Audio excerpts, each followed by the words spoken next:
السلام علیکم۔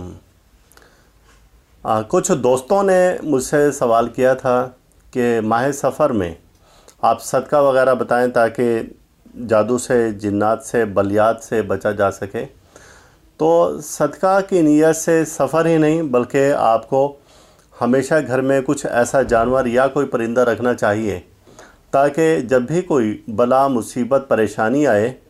تو وہ اس جانور یا پرندے پر آ جائیں، چونکہ اگر گھر میں کوئی جانور یا پرندہ نہیں موجود ہوگا تو وہ بلیات گھر کے کسی بھی شخص پر نازل ہو سکتی ہیں، جس سے کوئی بھی شخص مصیبت میں، بیماری میں، پریشانی میں مبتلا ہو سکتا ہے۔ اگر گھر میں کوئی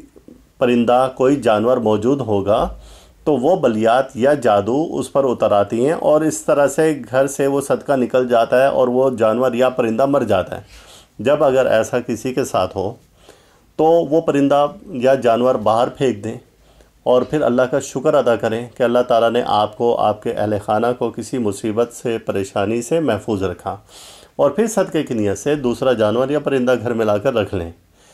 تو سب سے بہتر ہے کہ جب سفر کا مہینہ شروع ہو،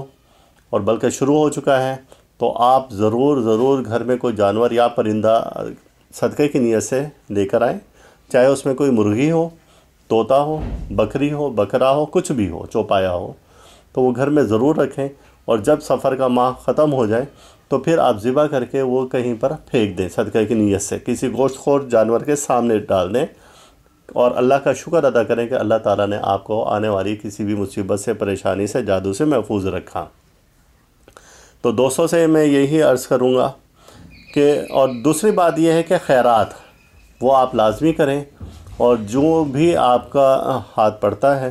یعنی جو بھی آپ کے ہاتھ میں خیرات کے لیے کچھ بھی آتا ہے تو وہ آپ لازمی، چاہے کسی کو آپ مالی امداد کریں یا کسی کو کھانا کھلا دیں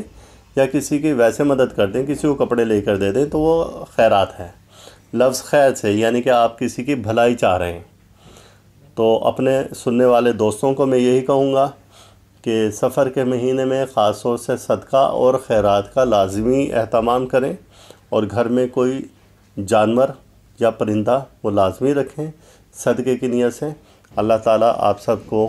ہر آنے والی مصیبت سے، بلا سے، پریشانی سے محفوظ رکھیں، اور اللہ تعالیٰ ہم سب کا روحانی مزاج اسی طرح سے برقرار رکھیں۔ اللہ حافظ۔